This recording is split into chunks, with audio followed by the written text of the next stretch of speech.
ma chambre à coucher, donc, ce qui est aussi assez dégagé, c'est pour pouvoir déambuler autour du lit, faire des transferts plus facilement et tout ça.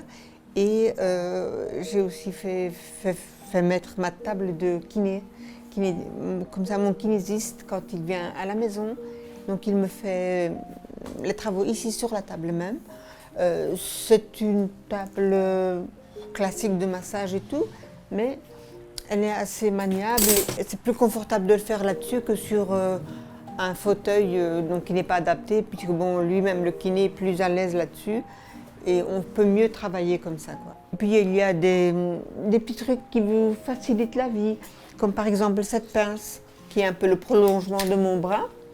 Là, quand quelque chose tombe par terre, c'est toujours délicat de le ramasser. Comme aide à la personne aussi, qu'est-ce que j'ai? J'ai un déambulateur. Comme c'est une maladie évolutive, au début c'était juste une simple canne, et puis c'est devenu une béquille, ensuite le déambulateur, ensuite la chaise. J'espère que ça s'arrêtera là, à la chaise.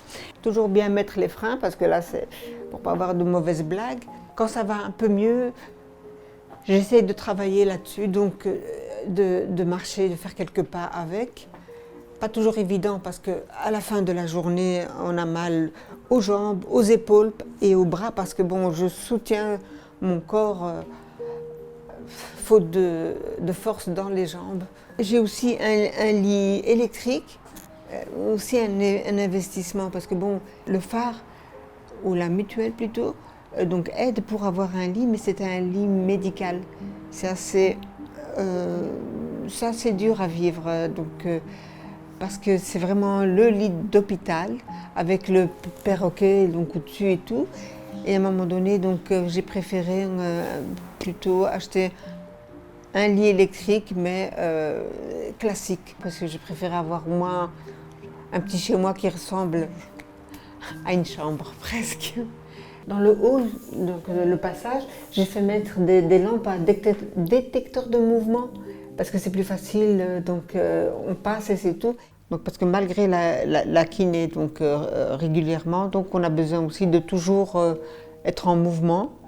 Et superbe machine, Motomed. Donc j'ai découvert ça au centre de revalidation et ça m'a plu. Bon, le prix est exorbitant, alors je l'ai acheté en seconde main, en occasion. Donc j'ai fait appel à la Ligue de la sclérose en plaques, donc qui m'a donné donc l'adresse d'une société qui revend du matériel seconde main.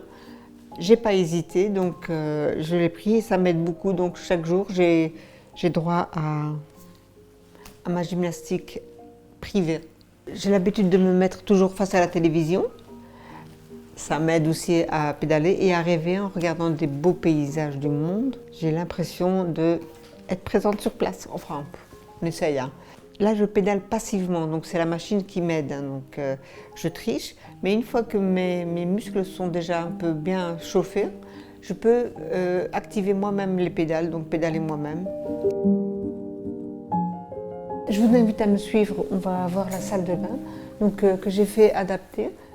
Parce que bon, c'était une salle de bain avec baignoire et avec mon handicap, c'est plus possible.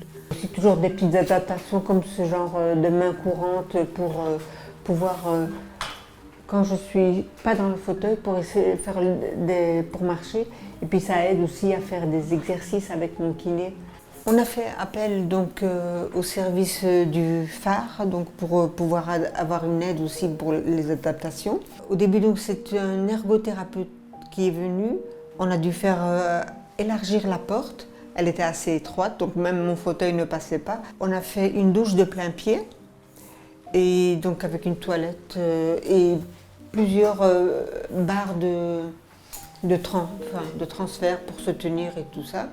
Et un évier qui a été fait avec de moyens à ce que je puisse rentrer avec mon fauteuil en dessous. Dans la douche, on a fait mettre, ils ont fait mettre aussi une chaise. Lorsque je prends ma douche, je suis assise, donc je me mets en sécurité.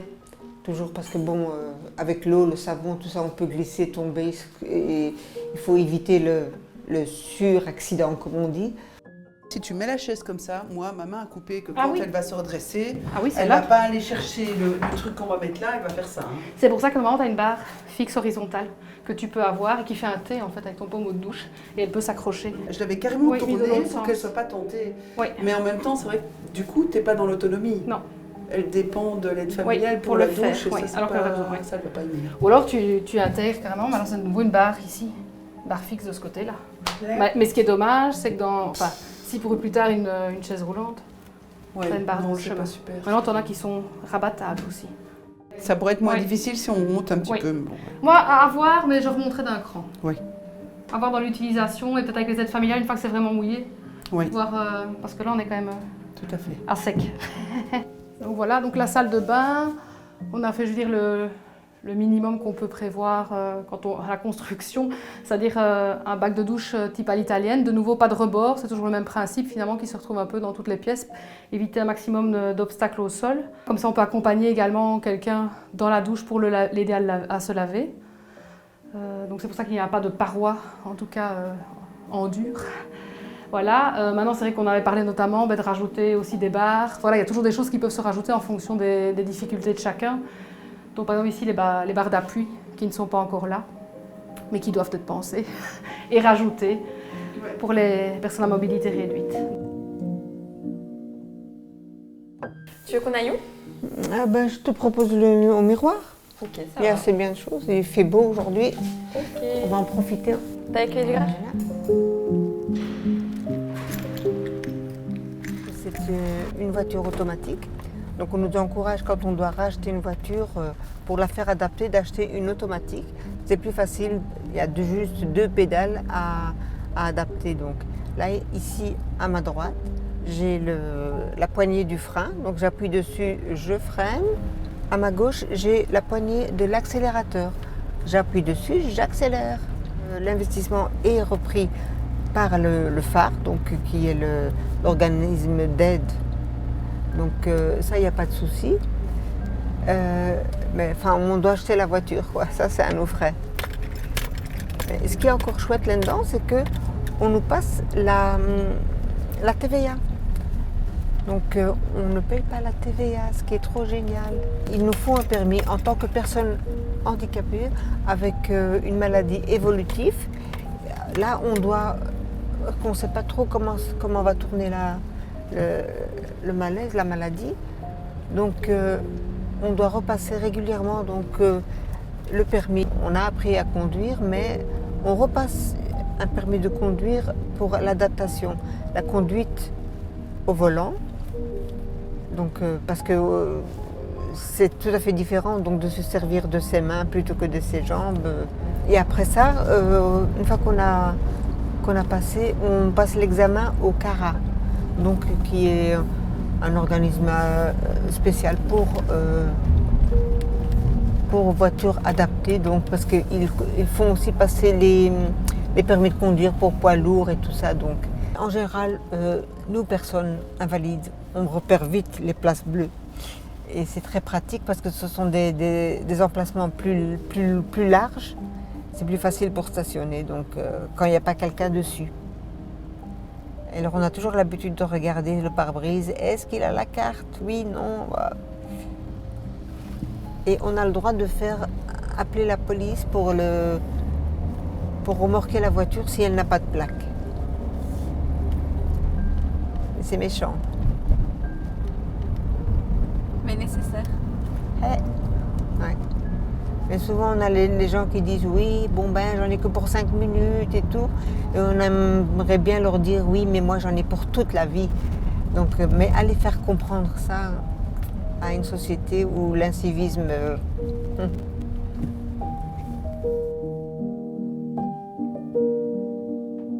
Je vais vraiment essayer de maintenir l'autonomie aussi, l'indépendance de la personne, mais je vais d'abord écouter évidemment leurs besoins, quel est le besoin ou de la personne elle-même ou des aidants proches, parce que c'est eux aussi qui sont demandeurs, et être à leur écoute et voir qu'est-ce qui pose problème dans le quotidien, pourquoi ils n'arrivent plus à faire certaines choses, justement, est-ce que c'est à cause d'une maladie, est-ce que c'est à cause d'un déclin fonctionnel, Ensuite, j'ai une trame avec un bilan pour évaluer un petit peu justement tout le quotidien de la personne, tout ce qui peut poser problème et tout ce qui va bien. Il ne faut pas l'oublier, il y a plein de choses qui vont bien aussi. Et voir un peu la personne, il y a certaines choses qu'elle ne sait pas faire, pourquoi elle ne sait pas les faire, est-ce que c'est vraiment important pour elle de le faire, parce qu'il y a certaines personnes qui ne savent plus faire certaines activités, mais ça ne leur pose pas de problème. Donc c'est vraiment évaluer qu'est-ce qui est important pour eux aussi, en quoi c'est important de pouvoir le refaire correctement et seul. Une fois qu'on a fait tout ce bilan-là, cette évaluation, on va en voir ensemble en fait, les objectifs à atteindre, qui peuvent être par exemple refaire le petit déjeuner tout seul alors qu'avant il n'y arrivait plus, faire son café, comme c'est aller faire ses courses, ou se rendre au travail pour certains. Ça demande beaucoup d'investissement parce que, ben oui, avec financièrement déjà. Quand toute cette infrastructure doit être payée, tous les services sont payants et qu'il n'y a qu'un petit revenu, ben là déjà je dois participer dans les courses, ces repas, tout ce qu'il faut pour l'entretien ménager, etc. Financièrement je participe beaucoup. Aussi dans le temps, puisque je consacre énormément de temps.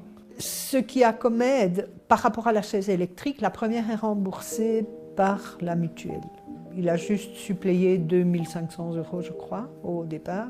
Mais voilà, chaque année il faut faire un entretien, on doit demander l'autorisation au phare pour avoir un certain remboursement. Le lit médicalisé, le lève-personne et la chaise percée ont été pris en charge par le phare. Il a fallu rester dans la gamme de prix dans lequel ils acceptaient.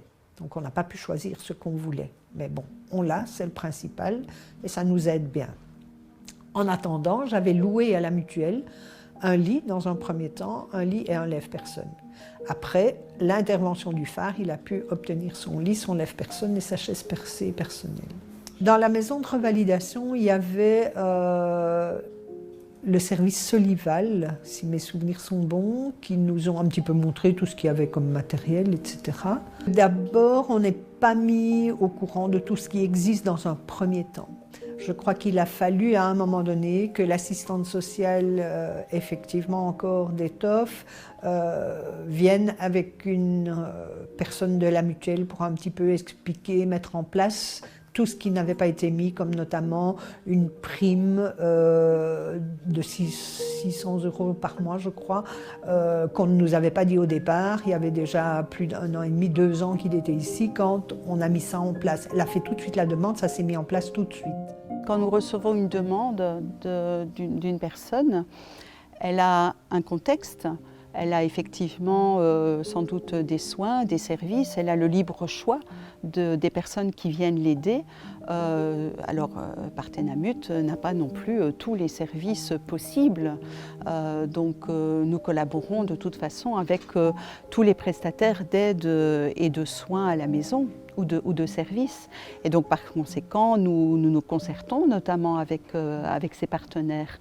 Donc voilà, donc quand en cas de besoin, en tous les cas, on prend contact avec les services voilà, pour autant qu'on ait toujours l'accord de la personne, bien entendu. Ça, c'est très important. Nous travaillons par secteur, par facilité et puis par souci de proximité. D'accord ? Donc ici, par exemple, nous sommes 27 assistants sociaux sur la région wallonne. Et donc, moi qui travaille dans la région de Tournai, fatalement, voilà, la personne a plus de facilité à venir me rencontrer. L'assistance sociale, elle répond à une demande. Donc, c'est-à-dire qu'on part d'une demande où ça peut être simplement, voilà, moi je ne parviens plus à faire mes tâches ménagères, j'ai de plus en plus de mal, etc. Une simple demande, vous pourrez simplement dire, écoutez, alors on va mettre une aide ménagère une fois par semaine et eh bien voilà, nous prenons effectivement sa demande au bon pour faire ce qu'on appelle chez nous un 360. On fait un peu le tour de sa situation. Et par rapport à ça, donc on va aborder effectivement ces difficultés. Qu'est-ce qui fait que c'est difficile pour elle ? Alors, d'accord, il y a les tâches ménagères, mais il y a peut-être encore d'autres choses. Quelles sont les difficultés en termes de déplacement ? Où vit-elle ? Est-ce qu'elle a déjà une reconnaissance ? Est-ce qu'elle a de la famille ? Est-ce qu'elle a des personnes sur qui elle peut compter ?